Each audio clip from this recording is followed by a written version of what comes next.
know about you, but I've been seeing filet crochet all over social media. And I thought this looked really pretty and I want to give it a shot. So let's do it.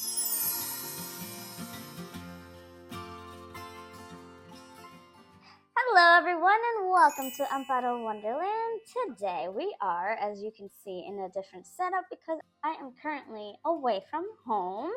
But I still wanted to record and show you my journey as I learn how to filet crochet. So this is kind of like a crocheter meets filet crochet type of situation. So I decided, why not grab some yarn, and I got this Egyptian cotton yarn, and it is a very thin yarn, and it even asks for a 1.5 millimeter sized hook. I did not have such a thing, so I went ahead and bought one instead. So let's jump right into it. First things first, gotta open my stuff from its packaging. Yeah! This is my first time using such a thin yarn and even this small of a hook, so I honestly have no idea what to expect. I'm pretty sure I will have a hard time, but that's the beauty of crochet, don't you think? So I did design a pattern of my own that I would like to create. I did my research and watched multiple videos that explain how this type of crocheting works, so I'm hoping that it is enough for me to create this project of mine. I did have some trouble with cutting the label off though, and it ended up cutting the yarn too. Yeah, so that's annoying, but nothing I can do about it. But now I'm lost. Does this even have a center pull? It looks like it does, but it's not loose enough to use, so I guess I'll be using the outer pull. Yeah, I'm not a huge fan of that, but it is what it is. Gotta work with what you got. I haven't even started, and I already have a knot in my yarn. Not even sure how that happened. This is gonna be fun.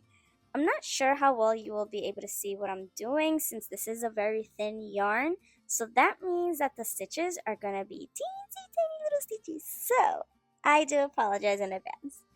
After getting my knot out, I was able to create another knot, the slip knot. Yeah!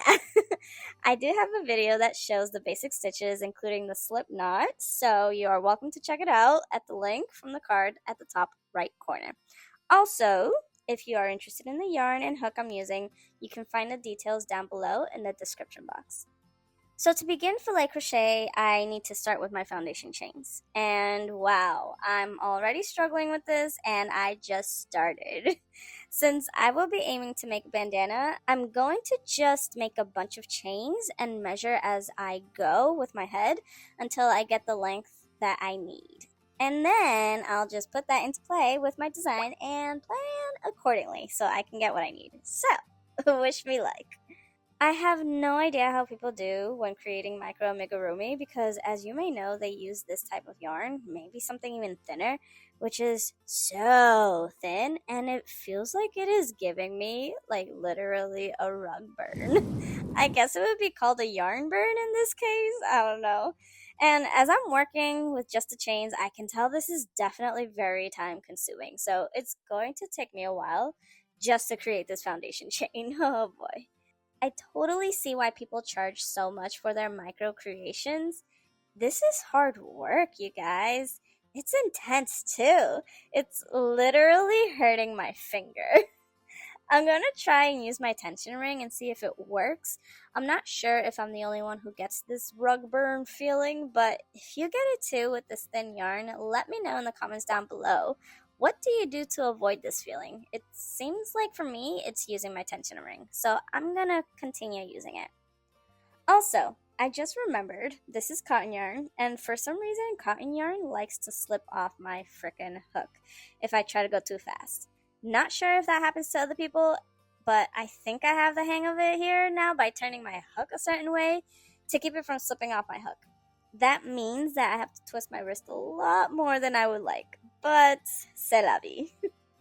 My chains are not coming out in uniform, but that's okay. This is my first time working this style, so I am learning as I'm going. I'm okay with this not coming out perfect because this is mostly for the learning experience.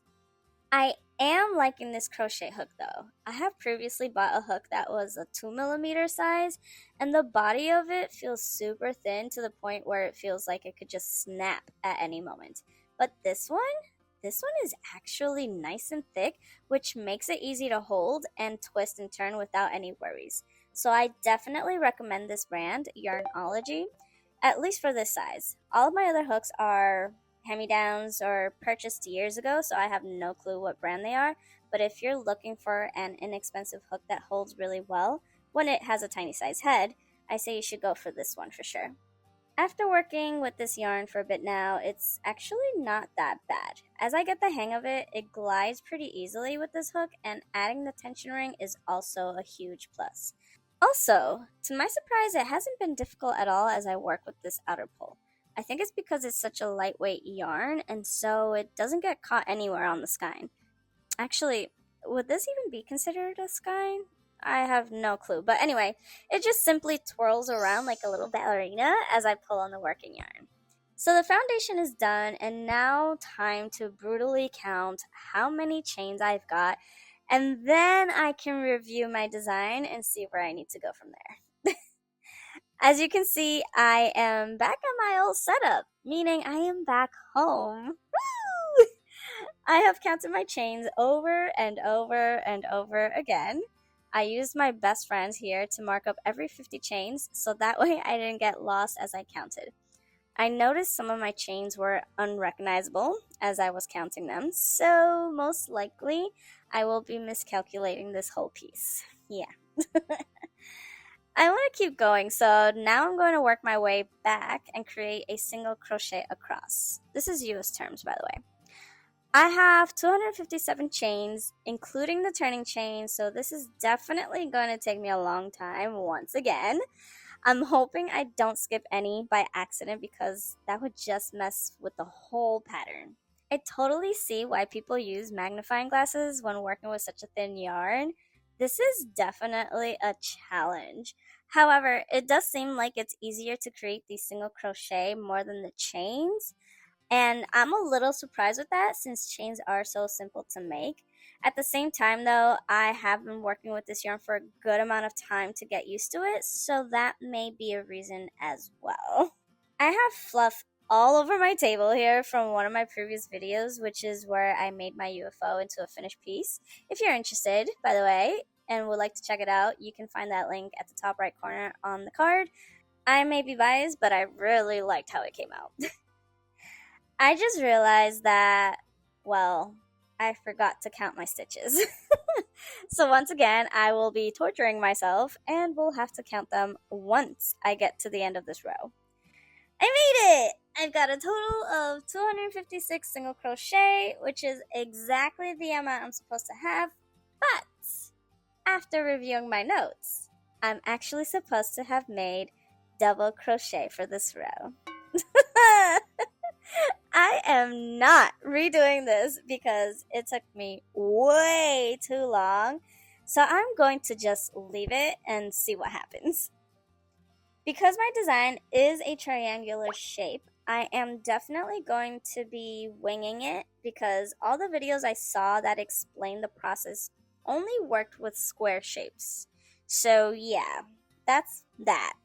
I guess I could have researched on how to create a bandana with regular crochet, but too late for that now. Now I'm making a double crochet increase into the filled in squares and then chain one with double crochet for the open squares. If you have no idea what I'm talking about, I am more than happy to make you a video that explains how filet crochet actually works. So if you are interested, go ahead and let me know in the comment section down below and I will get right to it.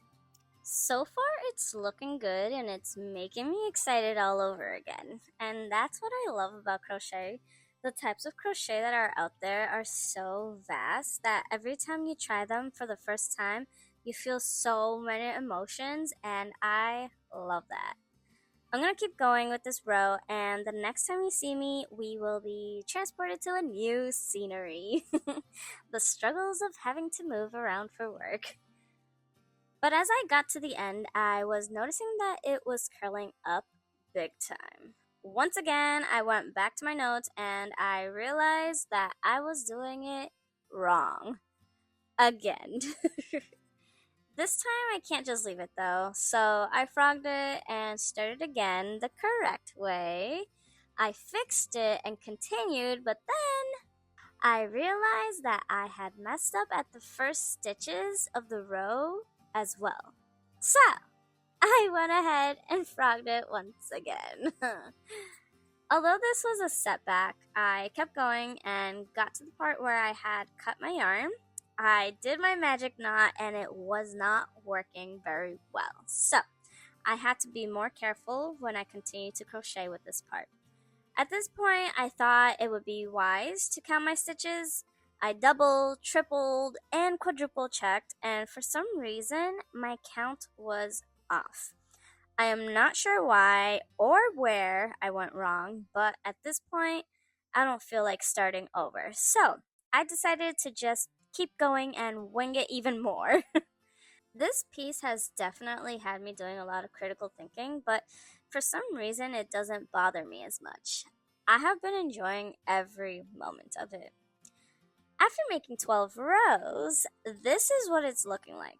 You can start to see this design coming through. I am loving it. I am going a little rogue on my edges though, since I didn't have the correct amount of stitches at the beginning.